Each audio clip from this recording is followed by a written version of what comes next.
अस्सलाम वालेकुम नाज़रीन, मां आहियां तारिक अब्बास, नज़र HD TV side area Kotri नगर। हिन वक्त असीं मौजूद आहियूं साइड एरिया कोटड़ी ख़बर स्टाफ जे नंढड़े इलाइक़े में। असांखे ख़बर आहे त गुज़िरियल 3 ॾींहंनि खां ईद उल अज़हा जो तमामु बहितरीनु मौक़ो पियो हले। टीचर खां वठी कश्मीर ताईं असां रिकॉर्डिंगूं जारी रखियूं आहिनि पंहिंजूं। ऐं पाण जामशुर अलमुंज़र खां बि कल्ह काफ़ी माण्हू खां विज़ो था थी। अॼु असीं साइड एरिया कोटड़ी जे आवाम सां मिलंदासीं त हिन ॾुखियाई वारे दौर में, लॉकडाउन खां पोइ बुख बदहाली ऐं बेरोज़गारी वारे दौर में ईद कीअं गुज़ारी। अचो त हितां आवाम सां मिलूं ऐं कचहरी कयूं ऐं व्यूज़ वठूं हुनजी ईद कीअं गुज़री।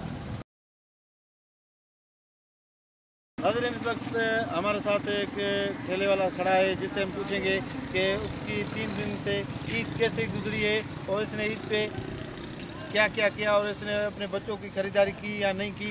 आए मजीद भाई से पूछें। ईद में कोई मज़ा नहीं था, महंगाई ज़्यादा है हर चीज़। आपने उधर की थी? नहीं, किधर किया था, हम तो खुद जो है ना मसला है, गरीब बंदे हैं, कैसे करेगा, महंगाई ज़्यादा है। अपने बच्चों की खरीदारी की? बस थोड़ा बहुत किया है, ज़्यादा नहीं। रोजगार में यानी मज़ा नहीं था? ना, रोजगार में सारा गया ना, सारा बंद पड़ा है, मिले हर चीज़ बंद पड़ा है, कारोबार बंद है। क्या वजह क्या थी जो कारोबार बंद है, कारोबार में मज़ा नहीं था, वजह क्या है? यार कोई समझ नहीं आता है, क्या शुरू किया है। नाज़रीन, आपने सुना कि इस रहने वाले ने अपने बच्चों के साथ लॉकडाउन की सूरत हाल है जो हम गरीबों को ईद नहीं करने दी है और ये गरीब जो है बेचारे अपने इसने बोला कि हमने गुजारा किया है, उज़ा ईद नहीं की है हमने। तो मज़ीद हम लोगों से पूछेंगे कि उनकी ईद कैसे रही। नाज़रीन, हिन वक़्तु असां सां गॾु आहिनि स्टेज जी दुनिया जा बेताज बादशाह, फूल जी शहर सां तालुक़ु रखंदड़ हिकु बहितरीनु TV आर्टिस्ट, ड्रामा निगार। असीं हुनखां बि पुछंदासीं त हिन लॉकडाउन वारी सूरत हाल खां पोइ ईद उल अज़हा जूं ख़ुशियूं हिन पंहिंजे बच्चनि सां कीअं गुज़ारियूं। साईं, सभ खां पहिरियां सभिनी जेके बि व्यूअर्स आहिनि उन्हनि खे मुंहिंजे तरफ़ां दिली ईद मुबारक, तव्हांखे बि ईद मुबारक हुजे। अलाह जी महिरबानी सां लॉकडाउन जी सूरत में कुझु हालात हेठि मथे हुआ, बाक़ी उन खां अलावा बि मौसम जे हालत सां मौसम बि कुझु हेठि मथे हुयो, पर मवेशी जे हिसाब सां, मंडी जे हिसाब सां तमामु घणो रेशो आहे ते पियो वियो, जंहिंजे करे घणनि माण्हुनि क़ुर्बानी न ॾिनी आहे, क़ुर्बानी न कई आहे। पर अलाह जी महिरबानी सां ॾाढी सुठी ईद गुज़री। अलाह जो हिकिड़ो माना बहितरीनु दिहाड़ो आहे असांजे लाइ, जेको असां ख़ुशी सां मल्हायोसीं, पंहिंजे बच्चनि सां, वाइरनि सां, भेणुनि सां, भाइरनि सां मल्हायोसीं। ऐं सभिनी खे असांजे तरफ़ां दिली ईद मुबारक आहे।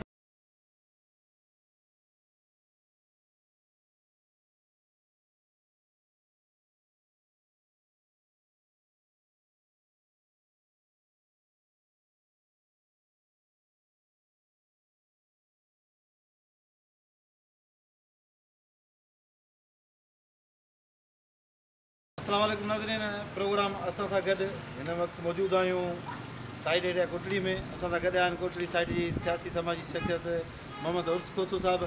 ऐं असां साईं जन खां पुछंदासीं त मुसलसल ईद जा 3 ॾींहं अॼु आहे ऐं साईं जन खां पुछंदासीं त महांगाई ऐं लॉकडाउन वारी हिन सूरत में ईद उल अज़हा साईं जन कीअं गुज़ारी।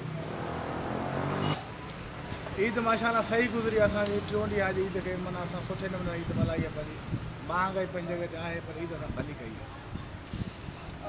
अच्छा, उस साईं असांखे इहो ॿुधाइजो त अमूमन असां ईद ॾींहुं वार ठाराईंदा आहियूं या ॾाढ़ी ठाराईंदा आहियूं या भाॼियूं वठणु वेंदा आहियूं त या वरी ॻोठ खे वेंदा आहियूं मज़दूरी करे। तक़रीबन असांजा मज़दूर ॻोठनि ॾांहुं रवां दवा हूंदा आहिनि त अमूमन किरायनि में बि वाधि थी वेंदी आहे, भाॼियुनि जा रेट बि डबल थी वेंदा आहिनि ऐं सेलून वारा बि चवंदा आहिनि त असांखे 50-100 मथे ॾियो। तव्हां हिनखे कीअं था ॾिसो?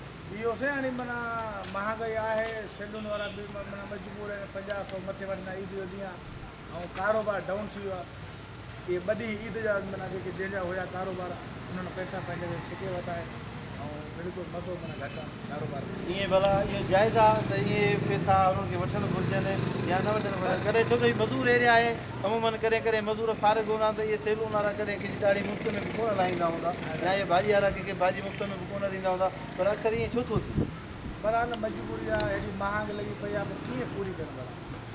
इन जे लाइ माना वॾी महिरबानी मोहम्मद उर्स खोसू, कोटड़ी साइड एरिया जी सियासी समाजी शख़्सियत। त हुन जा वीचार ॿुधा त तमामु बहितरीनु ईद हुन पंहिंजे बच्चनि ऐं पंहिंजे दोस्तनि सां गुज़ारी। अॼु मुसलसल 3 ॾींहं आहे ऐं गोश्त बि लॻे थो घणो खाधो अथई, बीह बि कोन पियो सघे मूंसां गॾु, तंहिं करे असां जस ॾियूं था भाउ खे। वॾी महिरबानी, बोलाबाद कयूं, थैंक यू, लख महिरबानी। जी नाज़रीन, असां सां गॾु आहिनि ख़बर स्टाफ जे नौजवान क़यादत जाकिर हुसैन चौहान साहब साईं जिन खां बेसिकल साईं टीचर आहिनि साईं जिन खां पुछंदासीं त लॉकडाउन वारी सूरत हाल खे ॾिसंदे करे बेरोज़गारी बदहाली खे ॾिसंदे करे ईद जो 3 ॾींहं कीअं गुज़रिया आहिनि साईं?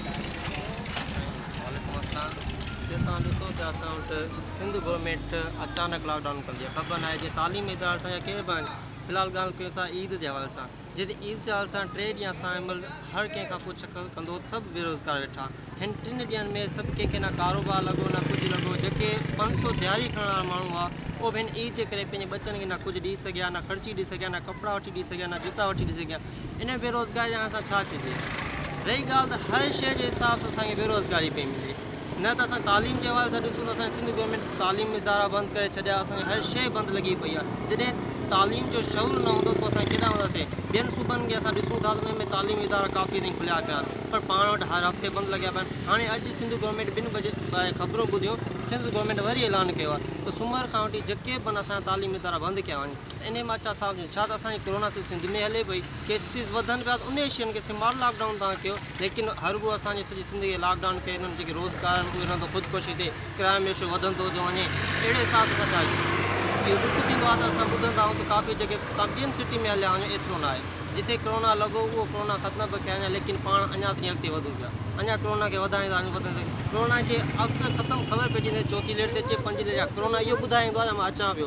कोरोना सिर्फ़ु असां वटि ईद ते ईंदो आहे, ॿियो न ईंदो आहे। जॾहिं हाणे ईद जो 3 ॾींहं ख़त्म थींदा, इनशाला सूमर खां पोइ कारोबार मामूल जे मुताबिक़ थींदो। महिरबानी। वरी महिरबानी।